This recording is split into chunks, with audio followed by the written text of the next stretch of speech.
All right, we're joined today by Kristen Schulz. She is the interim camp director at Calvary Temple. You are doing something pretty amazing. Tell us a little bit about this adventure that you have decided to go on. Well, I decided I've worked with kids my whole life. And when I look at um, what kids are facing today, the things that they're going through, um, I really see that kids today are experiencing more anxiety, depression. There's increasing isolation and loneliness. The things that kids are facing today, I think, are unlike any generation before. Not saying every other generation hasn't had difficulties, absolutely, but it's different. The kids are facing different things. And I think things that in many ways our culture is we're not prepared to deal with this stuff. Some of this stuff with the internet, social media, that kind of stuff. And when I look at what they're going through, so in 2020, I did bike to Calgary, and I most of the way had this headwind in my face, 50 to 60, 70 kilometers an hour. And I kept thinking, man, if I just, I know how fast I can go. I know what I'm capable of. If I didn't have this resistance in my face, I could just go. I could just be free. I could do this. I could do it fast. And then I ended up injuring my hand. Like my hand went Mhm. numb. I lost all dexterity, all kinds of things. It was a very frustrating experience, but also very rewarding. And I learned so much from it. So when I decided I wanted to do a fundraiser, I was reminded of that. And I thought, when I think of kids and what they're facing today, um, even with addictions and different things, it's like they're going through life with this 50-kilometer headwind in their face. They're trying to go somewhere and they can't get there because of this resistance. And I just feel like the ride for me serves as a reminder um, of what kids are facing. So as I'm stepping into this camp role, as I'm working with kids, I want to do something that's going to inform the way I lead children, the way um, the activities that we do at camp, so that in everything that we do, there's purpose. I'm fighting for something. It's not just let's play a game for the sake of playing a game. I know what we're doing in that.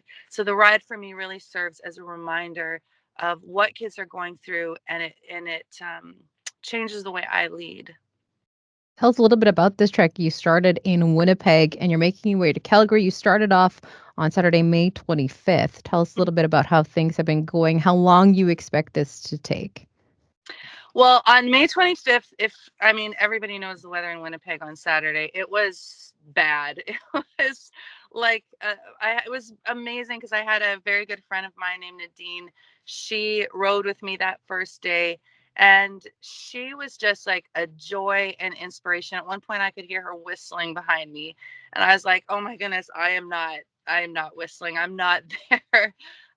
It was comically bad from the wind and the cold and the rain, and I think it snowed in Brandon. Um, but we did it. We made it. We made it all the way to Portage Prairie, and then yesterday I went from Portage Prairie to Brandon, and then today I'll go to Moosomin, and I should have it done in 10 days. So I think that would be it's next Monday I'll be done. So 5 days, rest one day, and then the rest of it I'll do. End goal financially, what do you hope to raise? On my GoFundMe page, I listed $10,000. If I figure out what it'll actually take to send all of the kids to camp for nothing, is what we want to do. We want to make it available to all children to come to camp at no charge this year. I know that a lot of families are struggling and just with inflation and different things, so we want to make this available. Um, I figured it out would be about $18,000. So that would be my end goal. I put $10,000 because it felt more manageable. For those who have never experienced the Calvary Temple Camp, what will these kids get to experience? Calvary Temple Camp, you know what? It is an amazing camp. You lives have been changed for I think nearly 7 years. It is such an amazing camp. For the past I think 15 years, it's been led by Jared and Becky Clark, and they've done an amazing job. There's rock climbing, swimming, tubing, surfing, archery, crafts, all that kind of stuff. This year, we're going to simplify things a little bit, but I had a meeting with the counselors last week, and there's so like the ideas that I don't want to say too much because they have so much planned. It is going to be an absolutely amazing summer. We're really excited about it. Same kind of things, but we also have some special stuff up our sleeves. So for our listeners that want to get involved, they want to help you get to that end goal. How can they go about doing that? They can either go to my GoFundMe page. It's Help Send Kids to Camp. If that doesn't come up, type in GoFundMe Calvary Temple, or a combination of that. But it's GoFundMe Help Send Kids to Camp. Or else you can call Calvary Temple directly, and they'll take a donation as well. And whether through Calvary Temple or GoFundMe, all receipts or all donations are issued a tax receipt. What about prayer along the route? What can our listeners pray for when it comes to you and this trek? Pray for good weather, that my tires stay intact, and that my husband actually managed to fix my brakes. So I'm just praying that it stays together. But for me, just praying for the mental fortitude to do it. It's definitely a physical challenge, but it's mentally a challenge when okay, I'm on here for 6 hours today. So just pray for strength, and that also that the Holy Spirit would just speak to me and show me the direction. I spend every morning, the first hour is silent, and I just am praying, but a lot of silence because I want to let the Holy Spirit time, space to speak to me. So just pray that for safety, for favorable weather, and just that God would speak to me as I'm riding. It's a lifetime of change. Hours on a bike for you, but a lifetime of change for these kids. Yes. I'm just going back a little bit. You mentioned that you did go on a bike ride this length. Is this something you do regular? Is this something you enjoy doing these long treks on the bike? Yeah.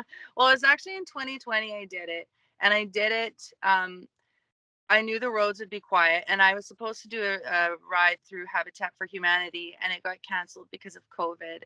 And my husband and I were driving. We're like, let's just bike to Calgary. Like, my sister's there. Let's just do it. Or like, I would do it. He would follow me. He's amazing. And so I decided even there, I'm in this time of, we're very focused on negative, on the difficulty and the hardship that's right there. I just wanted to figure out a way to get my eyes past that. So not be unaware of what was going on, not be ignorant or foolish, but to, in a safe way, put my eyes past it on some kind of goal that I was reaching. And I found it was helpful to me tremendously. So I do enjoy doing stuff like this, that setting these goals. I feel like, actually, I read this in a book. It's called The Comfort Crisis. He said that when we're untested, we're more prone to anxiety and depression and feelings of loneliness. So he was saying, in this very, very comfortable culture that we live in, we are just untested. And it's important for us to look for ways to test ourselves, to test our boundaries, and kind of see what we're made of. And when you do that and you reach this goal, it's like, oh my goodness, like I did that. And it informs the rest of the way you live your life and the things that you do. So I do enjoy it for that reason. So I don't like this. Yes. But what an intimate time too you get to have alone with Jesus, right? Like you can just be like, "Hey, how's it going?" Like you're just in the midst of this chaotic bike ride, but it's like this great opportunity to not Mm-hmm. only help but like be alone and It be is. able to just be like, "Hey, how's it going? Let's have a nice long chat now." Yeah, it's exactly like it's absolutely that silence.